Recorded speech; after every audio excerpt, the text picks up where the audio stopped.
오늘은 우리 하나님 나라에서 큰 자라는 제목으로 우리 신명기 24장과 누가복음 7장 24절에서부터 35절 말씀을 나누고자 합니다.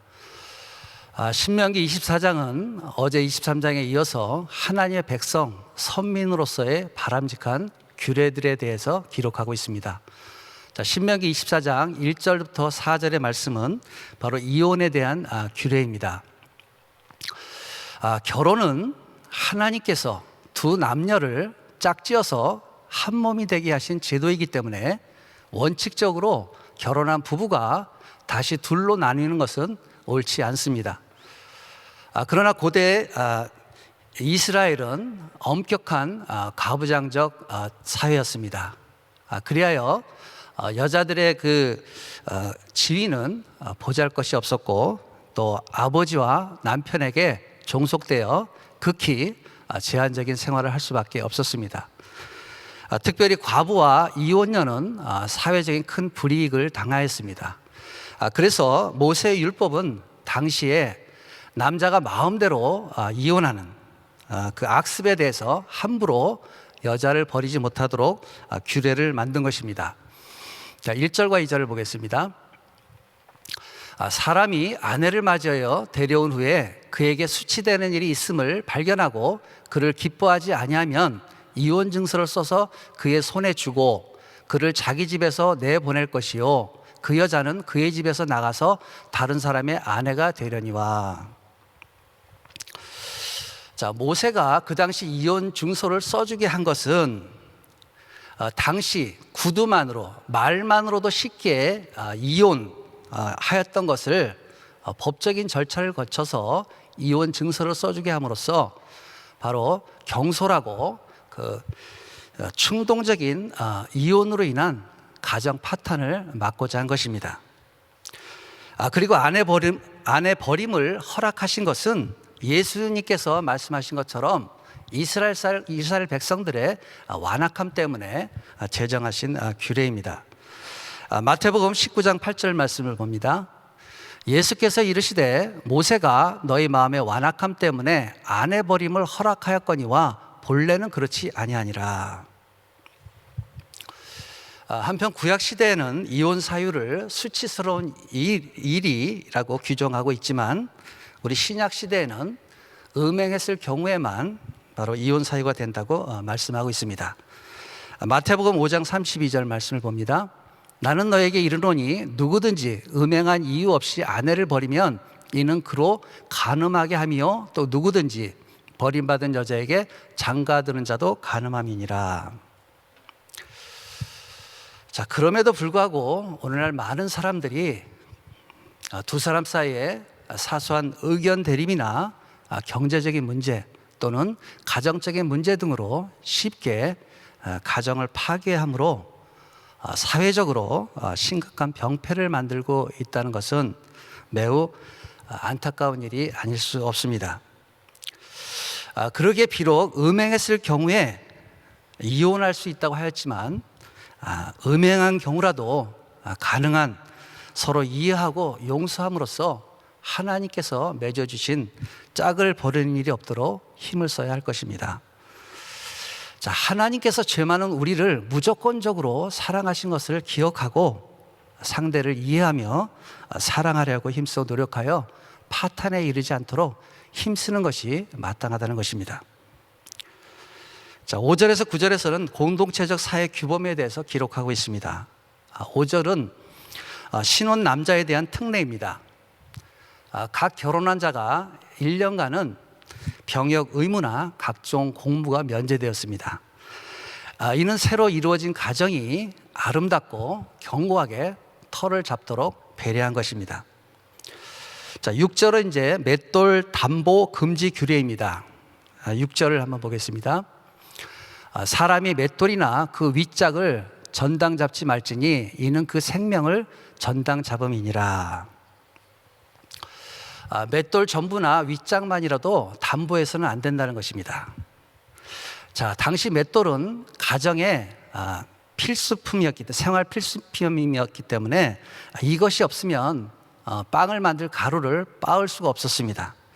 따라서 이 같은 생활 필수품을 저당 잡힘으로써 생계에 치명적인 타격을 주는 일을 금하고 있는 것입니다. 가난한 자의 생존권을 보장하기 위한 배려였습니다. 7절은 이제 유괴범 처벌 규례입니다. 유괴범은 반드시 극형에 처했습니다. 이는 다른 사람의 인격을 보호하고 또 인간 생명의 가치를 귀중하게 여기게 할 뿐만 아니라 타인의 생명을 담보로 자신의 이익을 추구하는 그런 사악함을 방지하기 위한 것이었습니다. 자, 8절은 이제 문둥병에 대한 규례입니다. 우리 8절 한번 보겠습니다. 너는 나병에 대하여 삼가서 레위 사람 제사장들이 너에게 가르치는 대로 내가 힘써 다 지켜 행하되 너희는 내가 그들에게 명령한 대로 지켜 행하라. 문둥병자는 완치될 때까지 반드시 그 공동체에서 격리되어야만 했습니다. 즉 신분 여하를 막론하고 그 공중의 위생을 해쳐서는 안 되며 사회 전체는 환경 복원을 위해서 노력해야 한다는 것입니다. 자, 10절에서 13절은 담보에 대한 규정입니다. 10절 말씀을 보겠습니다. 내 이웃에게 무엇을 구워줄 때 너는 그의 집에 들어가서 전당물을 취하지 말고. 이웃에게 돈을 구워주기 위해서 담보물을 잡으려 할 때의 규례입니다. 자, 어떤 물건을 담보할 것인지는 채권자가 직접 간섭하지 말고 전적으로 채무자에게 맡기고, 또한 그가 가난한 자이거든 바로 생활 필수품이나 겉옷은 해가 지기 전에 돌려주라고 규정하고 있습니다. 자, 이와 같은 규례는 연약한 자의 바로 그 생존권을 보호하는 데 목적이 있고 바로 이웃사랑을 실천할 것을 촉구하는 내용입니다. 14절에서 22절은 불우한 이웃에 대한 규례입니다. 14절에서 15절은 바로 품꾼의 품삯에 대한 규례입니다. 자, 품꾼의 삭은 해가 지기 전에 주도록 했습니다. 자, 품꾼은 대개 하루 벌어서 하루 사는 처지입니다. 따라서 그날 수익을 얻지 못하면 그날 굶을 수가 있는 것입니다. 따라서 고용주는 그날 수고의 대가를 당일에 지불하도록 하라는 것입니다. 16절은 연대 처벌 금지 규례입니다. 우리 16절 보겠습니다. 아버지는 그 자식들로 말미암아 죽임을 당하지 않을 것이요 자식들은 그 아버지로 말미암아 죽임을 당하지 않을 것이니 각 사람은 자기 죄로 말미암아 죽임을 당할 것이니라. 각 사람은 자기 죄에 해당하는 형벌만을 받도록 한 것입니다. 자, 모든 인간은 독립된 인격체로 인정되었다는 점에서 이제 의의가 있습니다. 17절은 이제 송사에 관한 규례입니다. 객이나 고아의 송사를 억울하게 하지 말고 과부의 겉옷은 저당 잡지 말도록 하고 있습니다. 여기서 나타난 객이나 고아, 과부는 사회적으로 볼 때 가장 연약하고 가난한 자들입니다. 그러기에 그들을 돕고 보호할지언정 그들의 약점을 이용해서 박해하거나 불이익을 당하게 해서는 안 된다는 것입니다. 또 19절에서부터 21절은 곡식이나 과실을 거둘 때의 규례입니다. 19절 말씀 보겠습니다. 내가 밭에서 곡식을 벨 때 그 한 뭇을 밭에 잊어버렸거든 다시 가서 가져오지 말고 나그네와 고아와 과부를 위하여 남겨두라. 그리하면 내 하나님 여호와께서 내 손으로 하는 모든 일에 복을 내리시리라. 가난한 사람들의 양식을 위해서 곡식이나 그 과실을 거둘 때 일부를 남겨두도록 했습니다. 이는 하나님이 허락하신 풍성한 수확으로 인해서 한편에서는 만족을 누리고 있을 때 다른 한편에서는 고통당하는 사람이 있다는 것을 기억하기 위함이었습니다. 즉 가난한 자에게 인도적인 차원에서 자비를 베풀라는 것입니다. 한편 하나님께서는 이상의 규례를 주시면서 특별히 백성들로 하여금 18절과 22절에서 그들이 애굽에서 종되었던 사실을 기억하라고 촉구하십니다. 우리 18절 말씀 우리 한번 같이 읽어보겠습니다. 너는 애굽에서 종되었던 일과 내 하나님 여호와께서 너를 거기서 속량하신 것을 기억하라. 이러므로 내가 내게 이 일을 행하라. 명령하노라. 이는 백성들로 하여금 지난날 애굽의 속박과 압제에서 하나님의 은혜 가운데 구속되고 축복의 땅 가나안에서 풍성한 열매를 맺게 된 것을 기억하고 가난한 자들에게 자비를 베풀도록 하기 위함이었습니다. 이상으로 우리 신명기 24장 규례를 살펴보았고, 또 누가복음 이제 7장 24절에서 35절은 두 부분으로 되어 있습니다. 24절에서 28절은 세례 요한에 대한 예수님의 평가입니다. 우리 27절, 28절 말씀 보겠습니다. 기록된 바 보라, 내가 내 사자를 내 앞에 보내노니 그가 내 앞에서 내 길을 준비하리라 한 것이 이 사람에 대한 말씀이라. 내가 너에게 말하노니 여자가 낳은 자 중에 요한보다 큰 자가 없도다. 그러나 하나님 나라에서는 극히 작은 자라도 그보다 크니라 하시니. 자, 세례 요한에 대한 예수님의 평가는 바로 예수님께서는 세례 요한을 메시아의 길을 예비한 선구자로, 또 자신은 세례 요한이 증거한 그 메시아라고 증거하고 계십니다. 특히 예수님은 세례 요한에 대해서 바람에 흔들리는 갈대와 같이 연약한 사람도 아니고 화려한 상류층 사람도 아니며 어떤 선지자보다 나은 자로 메시아 대신 예수 그리스도의 길을 예비한 구약의 마지막 선지자라고 평가하고 있습니다.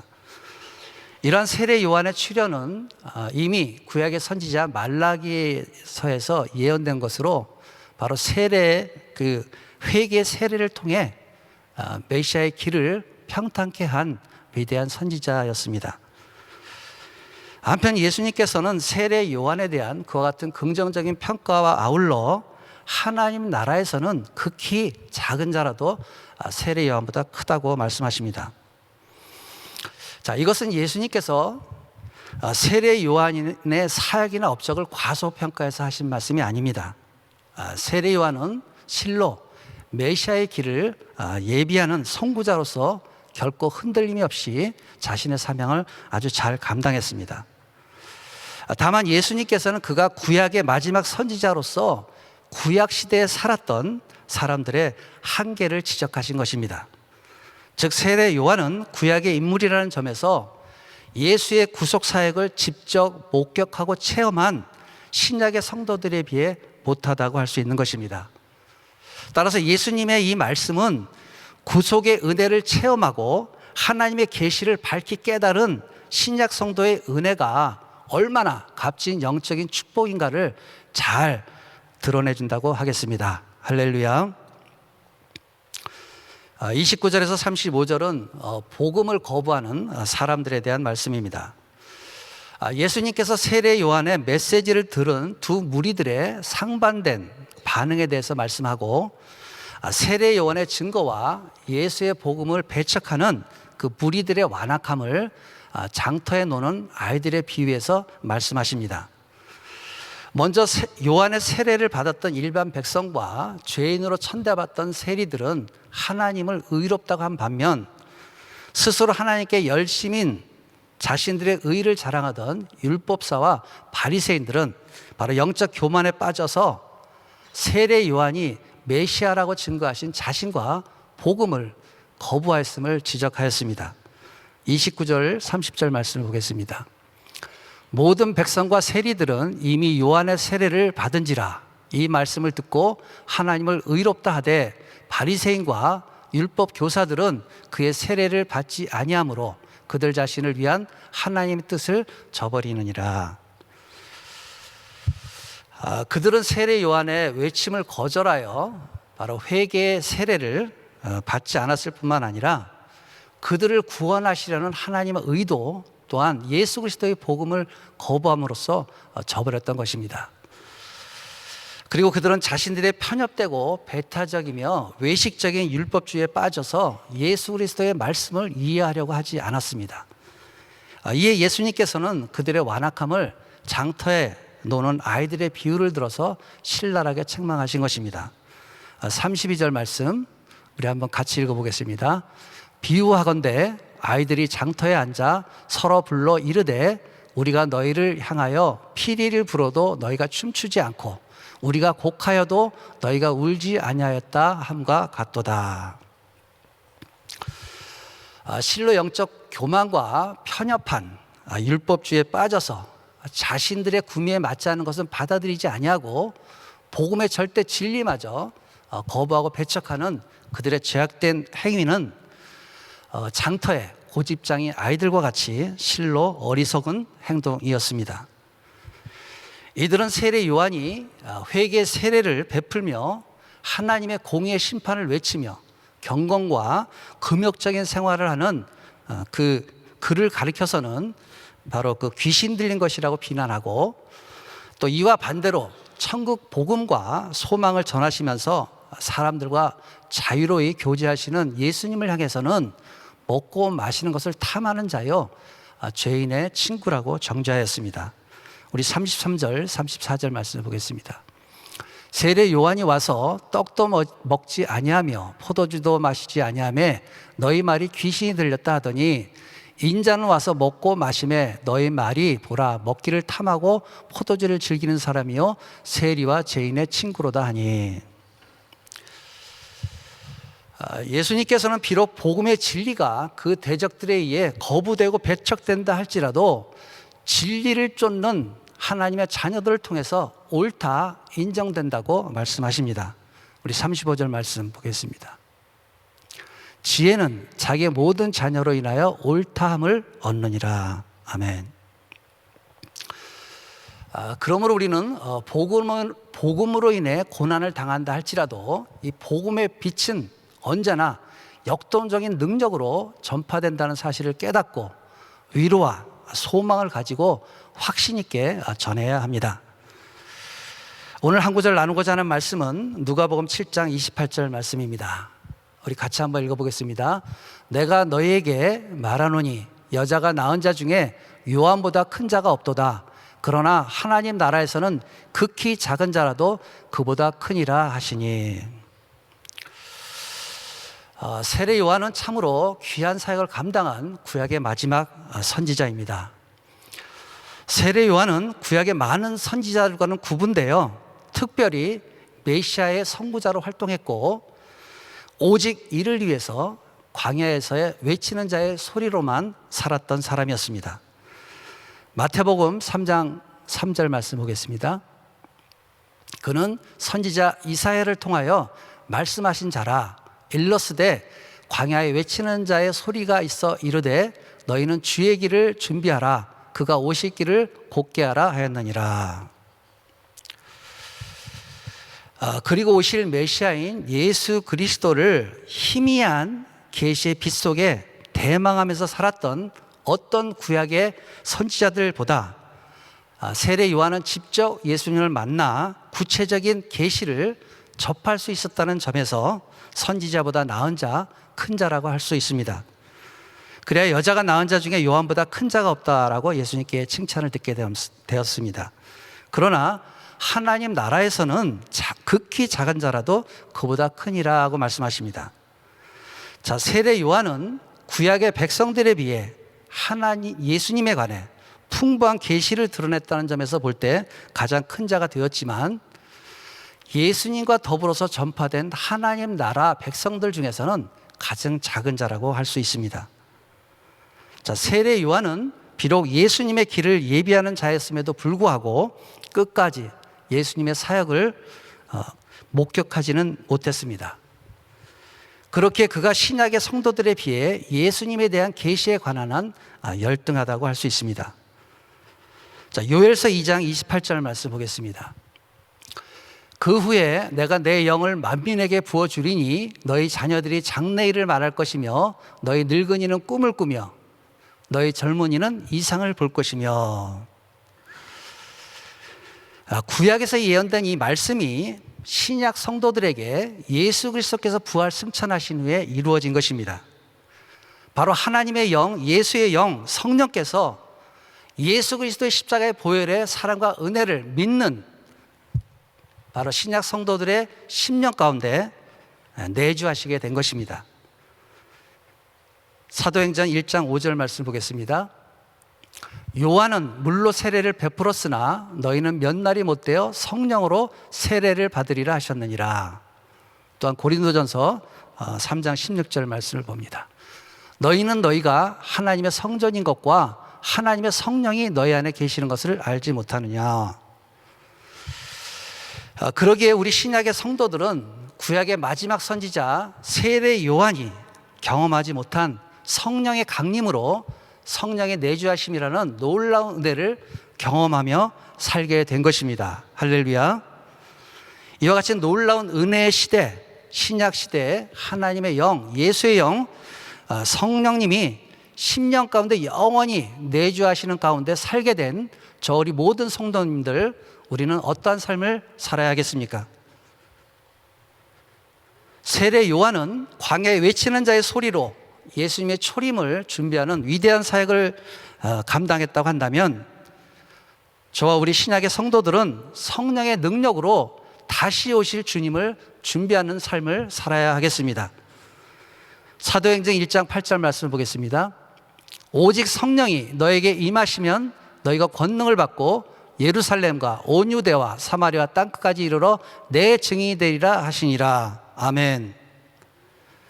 저 우리 성도님들은 감사와 감격 가운데 내주하시는 하나님의 영, 예수의 영, 성령의 능력으로 가까운 이웃에게, 또한 저 멀리 땅끝까지 예수 그리스도의 증인된 삶을 살아야 하겠습니다. 저희 은혜교회는 어떠한 교회입니까? 바로 주님의 지상 명령을 수행하는 교회요, 세계 선교를 마무리 짓는 교회입니다. 마태복음 28장 19절 20절 말씀을 보겠습니다. 그러므로 너희는 가서 모든 민족을 제자로 삼아 아버지와 아들과 성령의 이름으로 세례를 베풀고 내가 너에게 분부한 모든 것을 가르쳐 지키게 하라. 볼지어다 내가 세상 끝날까지 너희와 항상 함께 있으리라 하시니라. 아멘. 세상 끝날까지 우리와 함께 하시는 주의 영, 성령의 능력으로 전도와 선교로 모든 민족을 예수님의 제자로 삼고 하나님의 말씀을 가르치고 지키도록 힘쓰는 저희 은혜교회입니다. 주님 다시 오실 날이 심히 가까운 시대에 살고 있는 저희들, 신랑 대신 우리 주님 오심을 대비한 지혜로운 처녀들 같이 주님의 다시 오심을 대비하여 하나님 나라의 완성을 위하여 힘쓰는 저 우리 모든 성도님들 될 수 있기를 예수님의 이름으로 축원합니다. 잠시 기도하겠습니다. 주님의 사랑과 은혜에 감사드립니다. 저희 예수 믿는 성도들의 10년 가운데 성령의 내주하심으로 영원히 함께 하심을 감사합니다. 그러한 저희들 감사와 감격 가운데 주님 다시 오심을 대비하여 주님의 지상명령을 수행하며 세계 선교를 마무리 짓는 저희들에게 은혜 주시고 능력을 부어 주시옵소서.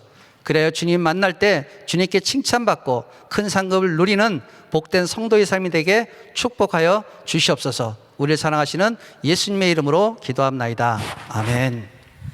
우리 말씀 생각하시면서 사명 같이 찬양드립니다.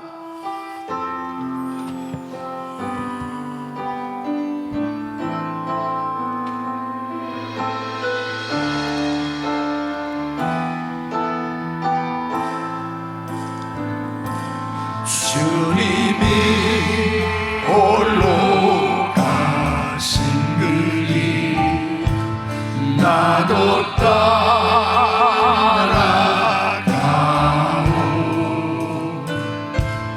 모든 물과 피를 흘리신 그 길을 나도 가오. 험한 산도 나는 괜찮소. 바다 끝이 나도 나는 괜찮소. 죽어가는 저들을 위해 나를 먹이길 바라오. 두 손을 높이 드시고 아버지 나를 구해주오. 나는 달려가겠소.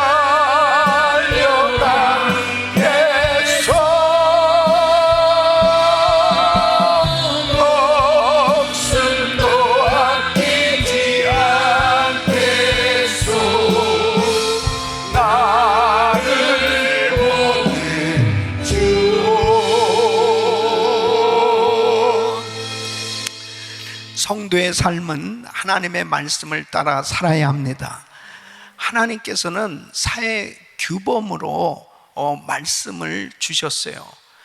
이 말씀을 주실 때 그 하나님의 의도, 그 하나님의 약속을 기억하면서 그 말씀대로 살아야 이 말씀을 순종하는 것이, 그것이 힘들고 어렵다 하더라도 이것이 바로 하나님의 백성으로 구별된 삶으로 또 하나님께 영광이 되는 삶이 되는구나, 그렇게 충분히 이해되어지면서 구별된 하나님의 거룩한 백성으로 살아갈 수 있는 것입니다.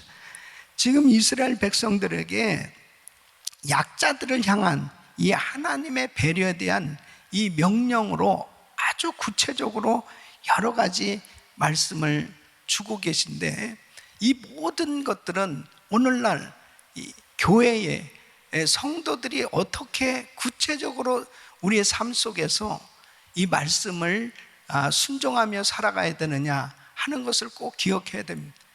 우리 사랑하는 성도 여러분, 바로 이 시대도 정말 사회적으로 참 약자들이 얼마나 많이 있어요.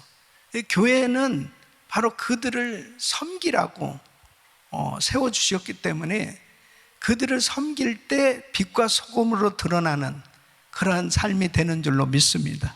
그래서 기도하면서 나는 정말 어떻게 오늘도 섬겨야 될까, 또 어떤 부분을 섬겨야 될까, 또 교회가 해야 될 이러한 중요한 역할들을 감당해야 되는, 특별히 이 코로나 팬데믹 가운데 많은 사람들이 영적으로나 또 육신적으로나 환경적으로 참 힘든 그런 시기들을 겪고 있습니다.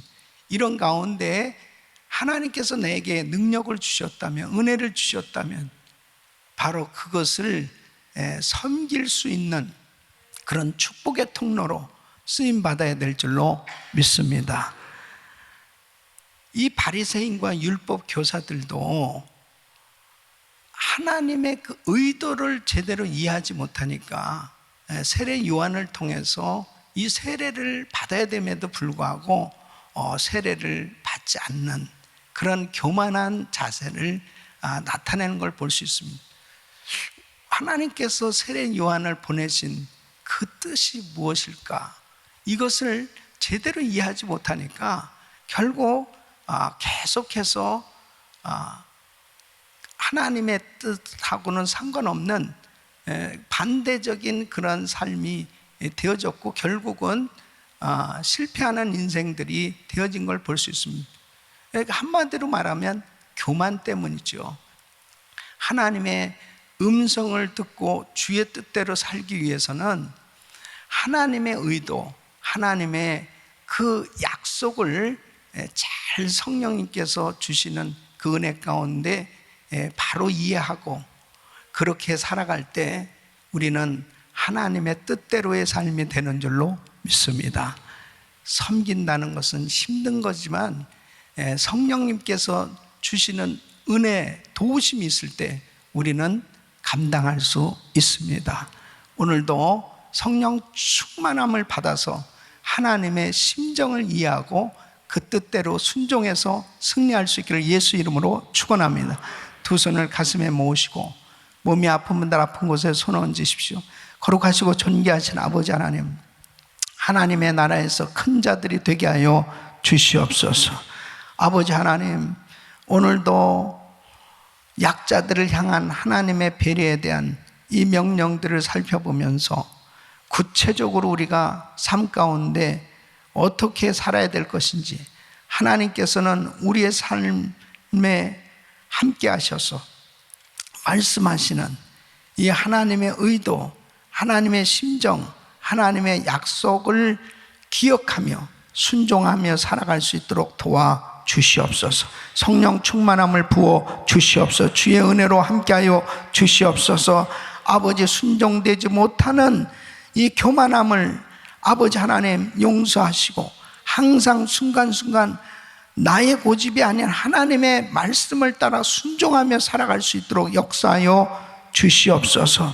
연약한 육신들 이 시간도 안수하여 주시옵소서. 내가 나사렛 예수 그리스도 명하노니 코로나 바이러스 소멸될지어다, 소멸될지어다. 예수 그리스도 명하노니 모든 암세포는 없어질지어다, 종양 사라질지어다, 통증 사라질지어다. 주여 역사하여 주시옵소서. 주여 은혜를 베풀어 주시사 아버지 하나님 우울증과 불면증이 다 사라지게 하여 주시옵소서. 예수 그리스도 명하노니 모든 흑암에서는 떠나갈지어다. 주여 만지시사 깨끗게 하여 주시옵시고 우리 성도들 가정을 생명사계로 부어하시고 하나님의 놀라운 능력으로 역사하여 주시옵시고 오늘도 믿음으로 기도하는 모든 성도들 구체적으로 역사하시되 하나님의 의도, 하나님의 심정을 다시 한번 기억하게 하여 주시고 순종함으로 승리할 수 있도록 도와 주시옵소서. 이제는 우리 구주 예수 그리스도의 이름과 우리 하나님 아버지의 근원하신 사랑과 성령님의 감동 감화교통 충만하신 은총이 하나님의 말씀 그 명령하신 의도와 그 하나님의 언약을 기억하며 날마다 말씀에 순종하며 승리하는 삶이 되기를 원하는 모든 성도들 머리 이제로부터 영원토록 함께 있을지어다. 아멘. 주여. 아멘. 이제 기도하실 자리 잡으시고 간절히 기도하실 때 한여름 성령 집회를 위해서 이경은 강사 목사님 위해서 간절히 기도하시면서 준비합니다. 또 성평등법 저지를 위해서 그리고 우리 자녀들을 위해서 또 1000번째 기도를 위해서 주여 부르짖고 기도합니다. 주여 주여 주여 걸어가시고